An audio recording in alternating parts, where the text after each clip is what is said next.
It is a gorgeous day in South Florida as the Niners go from the West Coast to the East. Niners and Dolphins coming up.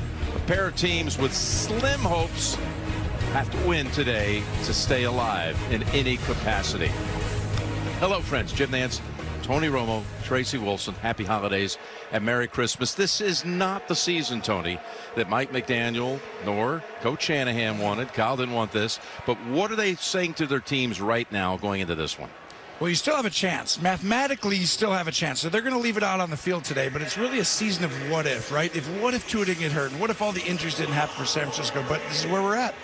Let's talk about Tua first. You know, as usual, it's been some up and down parts to it. Of course, missed time with the latest concussion. But at home recently, he's been really good.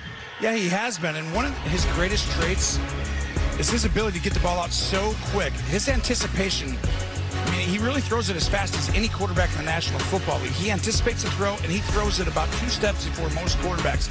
And that really gives him an advantage. But when he blindly anticipates, like he did last week against the Texans, 3 interceptions, it really hurts the football team. And that's really why they lost last week. So today, make sure when you're that fast, look, and then you'll be fine. Brock Purdy, he's got his hero in the building today, number 13. Yep. Dan Marino will be watching. What about him? Well, they both get the ball out really quickly. But, I mean, Brock Purdy's off to a great start in his career. We know a late-round pick. But to me, the biggest thing for a guy like this is he's learned this year. He's had to go through all the trouble, all the stuff, people in and out. The best players aren't there, so he's had to learn how to try and win. And I feel like it's going to serve him well in the future. All right, Tony. Before a kick, down to the sidelines, and here's Tracy.